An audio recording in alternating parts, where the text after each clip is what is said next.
We cannot have a parliament that is an extended hand of an executive. Recently, you saw what just happened as a procedure of the House.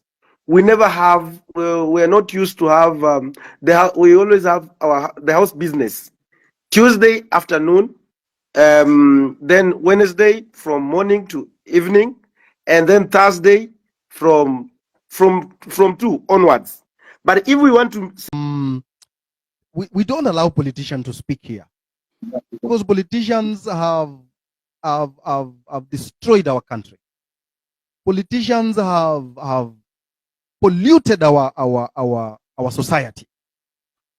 And you have requested me, you said you have something very important you want to say. And I listened to you because you voted no during when the finance bill came to the house of the floor of the parliament. Can you speak, Peter? Asante. Kwanza, let me just begin by saying thanks for the platform that you have created. Indeed, when I just started listening from the word go, when you gave your remarks, I was so much impressed because you touched somewhere whereby there is a mess. You know, we have been just trying to talk, but there is a place that where Amerix you touched so deep. And this is the where we need now to go. And this is the time. Because number one, all these problems that we are facing, it is because of we have lacked a parliament that is vibrant, a parliament that can hold executive on serious oversight. Because when the constitution was made, maybe I'm not good a historian, but you're all aware that we have 3 arms of government, and each arm has its own roles. And I remember when we met with the president as young parliamentarian, he told us that the young leaders when young parliamentarians some time back, that we should legislate. Our work is to legislate. But so surprisingly, you find like if there is a controversial bill that has to go through, you will find like the members you meet with, like you remember last time we had people like Narama, they had made a deliberation position that I'm going to vote no. But the moment these guys they are called in the parliament, in the state house, when they come back from the state house, everything has changed. And that is why there is a point where you say that we need a referendum, a constitutional referendum, whereby we can separate the presidency. We cannot have a parliament that is an extended hand of an executive. Recently, you saw what just happened as a procedure of the House. We never have, we are not used to have, we always have the House business. Tuesday afternoon, then Wednesday from morning to evening, and then Thursday from 2 onwards. But if we want to have a sitting on Thursday morning, there is always a mover, and then we deliberate, and then we agree that the House is going to sit the following day. But it was very unprocedural that even most of us we were not aware that we are going to have a sitting on that particular Thursday morning. But just because somebody has received instruction from the State House that we need to get the issue of the military, that now they have to pass it in the House whether the opposition are there. So in the morning around 3, around 2, around 8 is when they are sending us message that we need to be in the House when they have already themselves have been mobilized. There's this issue also they come up with that the executive can even spend money, some money without the approval of the House that is outside the budget, and just because they receive the instruction from another arm. There is another one that the government can go ahead and borrow money even without there's a figure, without even notifying external borrowing, without notifying even the parliament. So you note that there is a problem And this problem must be sorted out. There is no independence in the parliament. And that is why I just asked Amerix to request me to come in so that I can also explore, because we are there, like with the first time MP. Sometimes you will ask yourself, why are we not even be able to not to speak in the house? There are those, like there's one who say that there are those who they have stayed there, so they call them. That's why he told when I was going that I cannot be monolized here. I cannot be molested, whatever, and then I come here again, because there are those who call themselves veterans. So you have a burning issue, but to get a point to speak, and then it becomes another hell. And then there is this what you call the patronage of the parties, like parties, and that is where now we have to converse. That is where we have to speak about. Why is it that these members of parliament, like the opposition, this is not about only the government side, but even on the opposition. Even me, at one point, I was removed on from a departmental committee just because of, I don't know, even I don't understand.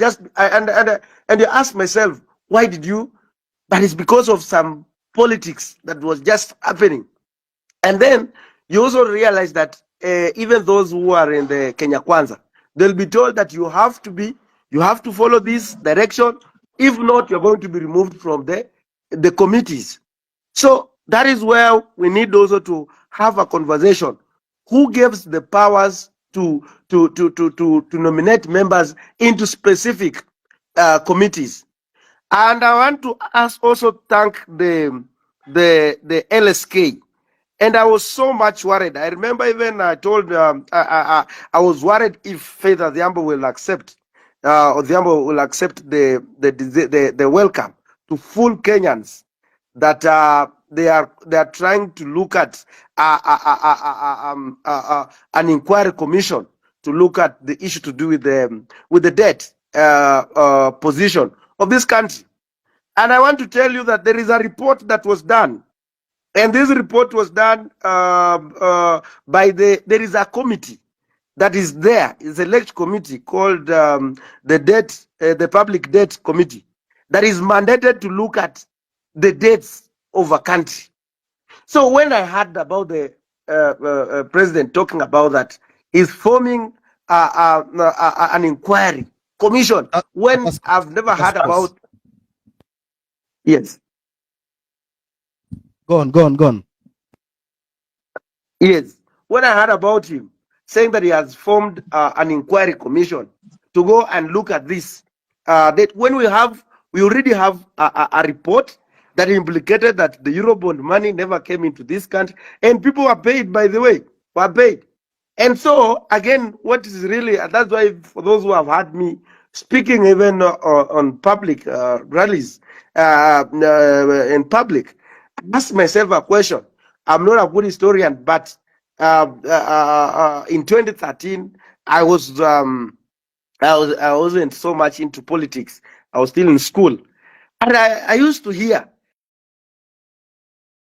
people like Thuge, were the Kamau Thuge were the PS of the finance by that time, very powerful PS.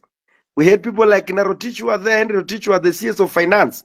We had people like Njuguna Ndungu, who was the central governor of the central bank. And so the same people, when the money from the Eurobond got lost, are the same people that have been rewarded these jobs as the economic advisors. They are the same people that now they are holding bigger positions in terms of holding the finances of this country. You ask yourself, there is what you call the Auditor General, and you also have the board of that governs the central bank of Kenya. Ask yourself, who is auditing the central bank? And that is being run by few people, but now the auditor cannot even audit the central bank, and yet that is the work. So those are the things that I think as the highlights of this, because this nation lies in your hands, and I'm happy that you have studied the dynamics of the politics of this country. That if we come and raise one person, say that this is our leader, then this person is going to suffer, will be under intimidation, will be bribing, will be all sorts of manner of, so that to make sure that the movement dies at a go. So when you, and that is why I want all of you to remain with that slogan. And I'm happy that most of the members, you are mark timing each member. And I'm happy when Boniface Menguwen was trying to do, you are able to bring him on board and tells him this is the direction that we want. I've heard about people like Robert Alai, being called on order. You have to make a position. You don't need to have someone to come and discourage the people, because these people, they're under again. You remember the last Finance Act of the Finance Bill, or the Finance Act of 2023. In the House, there is what you call the Business House Committee. The Business House Committee is the one that is mandated to give members on the business that are going to come into the House to be discussed. It is so much unfortunate that even it is unpredictable. If someone wants to pin you down, they will tell you that we are going to vote. Like last time, we have not been notified. Like, we knew voting is going to be next week, but our leader, who is there, has not communicated to us, telling us that now there's going to be voting on this particular time and day and time, so that don't go away. So you just find at the moment the voting starts, and that's why finally in 2023 Finance Act, most of the people were in the House, but they never voted, because walikuja wanafunga mlango, and that is it. So I just wanted to highlight those issues, so that at least it can also give you direction as you. But this is the time for you to call upon the referendum and fix some of the things that you are seeing. Because look at the last thing that I just want to tell you, and I'm happy that this is the thing. I'm in the Committee of Agriculture. When I'm in this Committee of Agriculture, we were mandated to have a report, and we worked in all the cereals board in this country, trying to look at the facts that whether there was on the issues of the fertilizer. And indeed, the report that we came up with, that there was a mess. The soil that was being sold to the Kenyans, the issue of the scandal of fertilizer. So when we brought this report on the parliament, they just put it that side. No one used it. And then these people are working scot-free. So thank you so much for bringing on board. Thank you very much. But I want to put it to you that the entire nation is so disappointed with the House. The entire nation is so angry with the parliament. And the only thing the nation wants right now is that parliament should be recalled, the whole of it. That parliament is a mess. Because from what you've told us, it's like parliament is now like business. It's like a market. You know, the person, the one you can buy is the one that will pass those bills. So we want that parliament to go home. It should be dissolved, all of it. We don't want it. And if they continue staying there, these young men will come back for them, and they will now remove them forcefully from those seats. So go and tell your members or your colleagues that we are so disappointed. We do not want anything to do with them. Degwanjiru. Habari yako? Yeah. Thank you very much.